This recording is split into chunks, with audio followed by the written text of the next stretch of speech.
Hello, and thank you for joining us today in our study of the book of Psalms.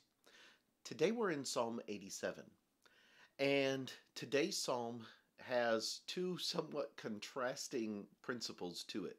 It is short, in that it is only 7 verses in length, and yet it is one of the more complex in understanding psalms that we've covered so far because of the subject matter and the way that people seek to interpret it. And so let's take a quick look at Psalm 87. Beginning in verse 1, we read, "His foundation is in the holy mountains. The Lord loves the gates of Zion more than all the dwellings of Jacob. Glorious things are spoken of you, O city of God. I will make mention of Rahab and Babylon to those who know me. Behold, O Philistia and Tyre with Ethiopia, this one was born there. And of Zion it will be said, this one and that one were born in her, and the Most High himself shall establish her. The Lord will record, when he registers the peoples, this one was born there. Both the singers and the players on instruments say, all my springs are in you." Now, as you look at this psalm, there's several things and many different layers that we could delve into in trying to lay out this psalm. And as different ones have gone through and analyzed this psalm, they take several different approaches and views to doing it. It is definitely one of those psalms that carries the Jewish characteristics of poetry in a song form, but in a sense that doesn't necessarily translate very well into English. It's something that would be readily recognizable to someone well versed in Hebrew and Hebrew poetry, but not something that just jumps out at us from its poetic format. So I want us to look at a couple of things, and we're not going to try to get in too deep, but just to lay some foundation work for what the psalm is talking about and what the purpose and the message of the psalm is. Some try to take it and give it a New Testament connotation, but that's not really to be found here in this particular psalm. Let's look at what is found here. First of all, you have at the start of the psalm the recognition of what is being discussed, and it's God's relationship with Zion, or Jerusalem is what it would be discussed as in most of Scripture. But Zion is one of the key names that is used in reference to Jerusalem. And so this song of the sons of Korah talks about that his foundation is in the holy mountains, and glorious things are spoken of you, O city of God. And because it is the place that has become the central place of the worship of God, and it is the place where Solomon is going to build the temple of God. We don't have a date or a time period to be able to look at as to when this psalm was written, but most believe it was written after the temple was built in Jerusalem. And so you have this psalm that talks about how the Lord loves Zion and how Jerusalem is the city of God. But then in verses 4 through 6, you have these statements that are going to be made about the various regions round about and about their relationship. And you have mention of Rahab, which most say and most believe is a code name or is a nickname for Egypt, and Babylon, and Philistia, and Tyre, and Ethiopia.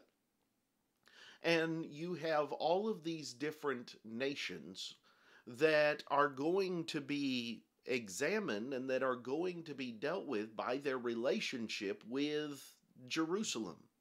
And so you have this one was born there, or this one and that one were born in her. And then you have again the statement in verse 6, this one was born there. Because Jerusalem is the city of God, you have this situation or this setting where the relationship of God with the nations is going to be built upon their relationship with Jerusalem. But also, it's going to be this idea that there are going to be people from all over that are going to seek out God where he can be found. And so there are going to be those from all over the world that are going to come to Jerusalem, that are going to worship God there, and that are going to come to know of him and to seek to serve him. And so you have this idea of Jerusalem being the city of God, but also being the central place where people look for God. And so, from that particular standpoint, it is just a poetic statement of the beauty of God's relationship with man, in that he's not just interested in Jerusalem, that all nations are welcome to him, but also it is the idea that his influence is going to extend into all nations and far and wide. And so you have this sentiment in poetic language of the importance and the beauty of God's relationship with Jerusalem, and yet his desire still to have an impact on and a relationship with the nations around the world. That it's not only Israel that, number one, God is interested in, and number two, that has people that are drawn to him. Then you have verse 7. And verse 7, you have the statement where the psalmist says, both the singers and the players on instruments say, all my springs are in you. Now, I don't know about you, but when I generally think of springs in English vernacular, we generally think of it as, bed springs or couch springs or various things of that nature. And that's not what's being discussed here. But rather, this word for springs is the word in Hebrew that carries with it the idea of fountains of water or well springs, that which nourishes and that which gives the healing from thirst and all of these various kinds of things. They are things of great value and life-giving substance. And so the psalmist here says, both the singers and the players on instruments say, all my springs, all the fountains of life, all the well springs of life are in you. In other words, everything I need is found in God. And that is the sentiment of what is being portrayed in verse 7.